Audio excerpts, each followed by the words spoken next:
Hey, you guys, it's Into the Stars. And what we really need to be asking ourselves is why is all the movies and media that we see exactly the conspiracies that we are told not to believe in? And that is the question we should really be asking, because everything we see in movies mirrors what is actually the truth.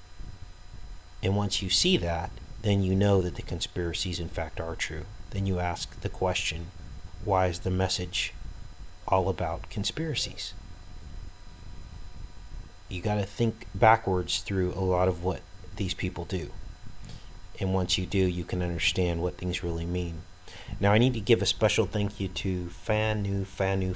Please come forward in the comments and take credit for this, for pointing me to this particular website that I'll be reading from today. This video will be a little bit longer than normal, but we are going to take a tour of London. We're going to examine all the Illuminati symbolism in it, and I have not seen a better explanation of the symbolism in London than from this website.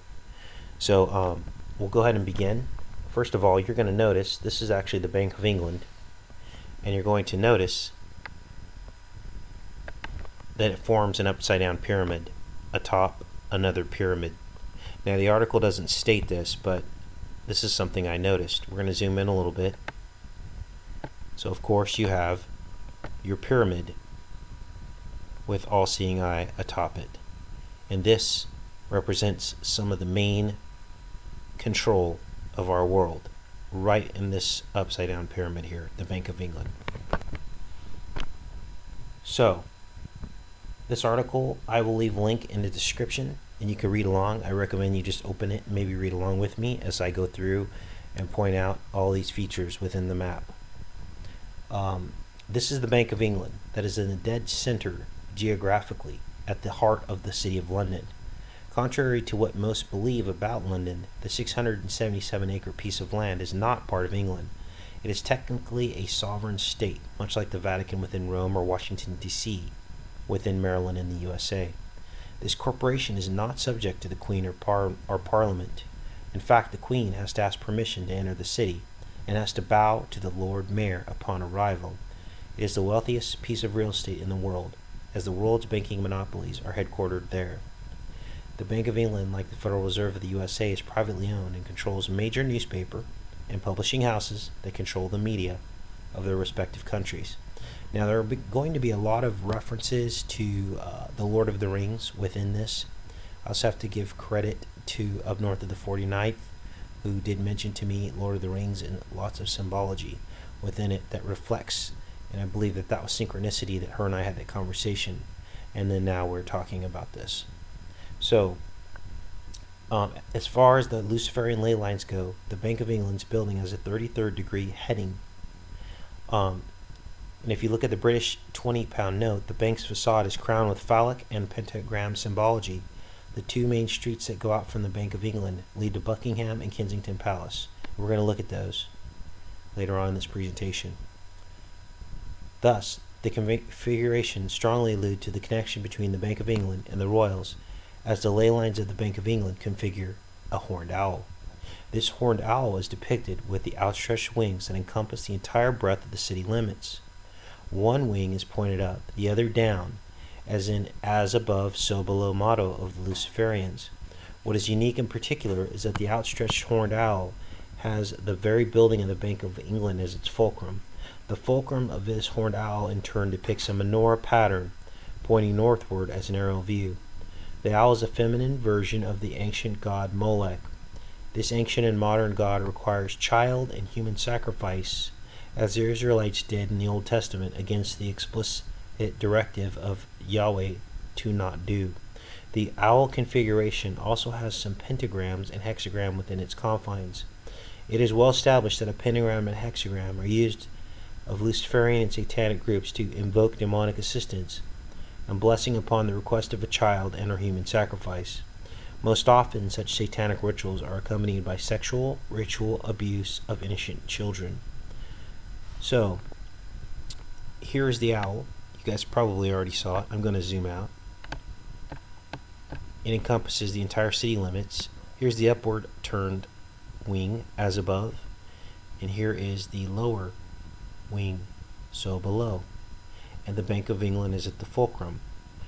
We can also see the top of the horn. We're going to follow the side of the owl up.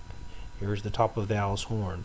Comes down, over, and interestingly, this red line is the Buckingham Palace, and it points, and this is the red line that points away from Buckingham. This could be an eye here, but this is clearly an owl. Now we'll continue. The aerial view of Buckingham Palace also illustrates some unique features to London's ley line configuration. We're going over here and see Buckingham Palace, and here it is. We'll zoom in and take a look. I'll spin this around so we can look at it a little easier.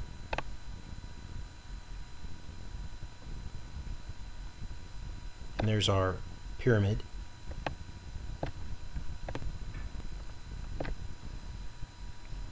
For one, the palace perimeter itself is in a pyramid outline that has exact dimensions of the Great Pyramid of Giza.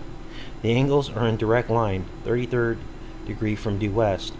When superimposing the Great Pyramid's inner chambers of the King and Queen onto the palace, you get the ley lines that lead to the Eye of London and to Soho Park. These pyramids and angles have a function of phi ratio as well. It is interesting to also note that mathematically, the whole British system of measurement is based on the Great Pyramid's base dimension of measurement when divided into 1.62 increments. At the apex of the palace pyramid is the monument to Queen Victoria, but the monument is crowned by an angel looking down the stretch of boulevard called the Mall, heading eastwards. The pyramid and mall also comprise a gigantic square and compass that has the Eye of London and Soho Park as its corners. In the midst of this triangular pyramid is Trafalgar Square that has 6 street venues and thus configures a hexagram as well. At the center of the hexagram is the column of Nelson that mirrors the Washington Monument. It is aligned likewise with the mall and pyramid layouts. At the base of Buckingham Palace Pyramid, the left corner, as one is looking toward the eastern horizon, is another angel memorial. The Wellington's Arch, that is the ancient gateway or door portal to the city of London. It is reminiscent of the story of Genesis, in that once the first married couple was expelled from Eden, Yahweh stationed angelic sentinels or cherubs at the gate of Eden. Perhaps these angels are doing just that, but not just in the natural world that can be seen. I mean, this is amazing. This is actually the pyramid with the same dimensions as the one in Egypt. Now it talks about Kensington Palace. We're going to go over to Kensington Palace.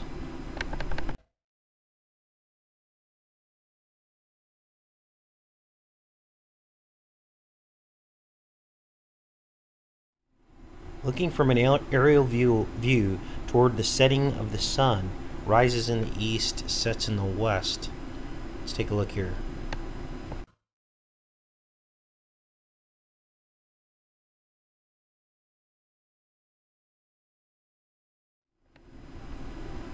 And there's our owl. Wow. We'll zoom out a little bit. That's Kensington Palace.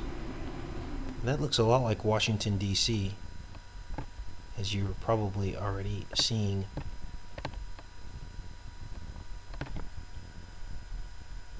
The palace is laid out in the outstretched horn owl configuration.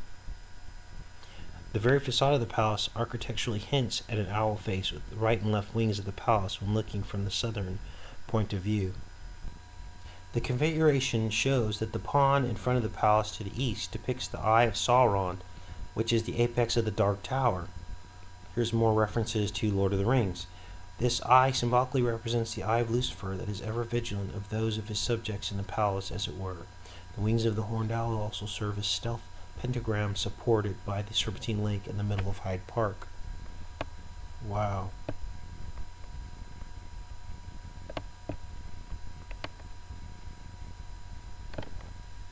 The horned owl is the feminine version of the god Molech, as it could both be depicted as an owl or a bull.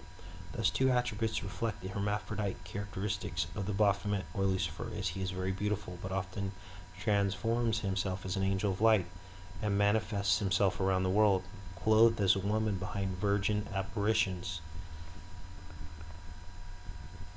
How it was associated with the murder of babies is that children cost money and lowers one's standard of living in general. Thus, giving them up as a religious vow or sacrifice masks the guilt of having to abort them, as over 60 million have been aborted alone in the USA since the early 70s. In the USA, abortion has become the #1 form of birth control and has enabled women and households to maintain their standard of living and lifestyles.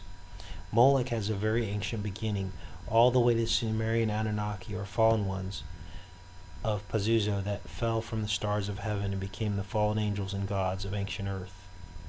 They required human and child sacrifice in exchange for secret knowledge, and interbred with humans to corrupt the pure genetic creation of mankind, of Yahweh, to produce hybrid humans instead. Of note, it was at this residence of Kensington Palace that Lady Di lived and later was killed, or some believe was murdered, in a sacrificial rite in the place of the souls in Paris. So I encourage you guys to take a look at the link below. Read the rest of this article. It is very in-depth. I barely scratched the surface, and we looked at some of the main features here in London, but there are many, many more, with lots and lots more symbology. Anyway, you guys, hopefully that was helpful. Take care and be safe.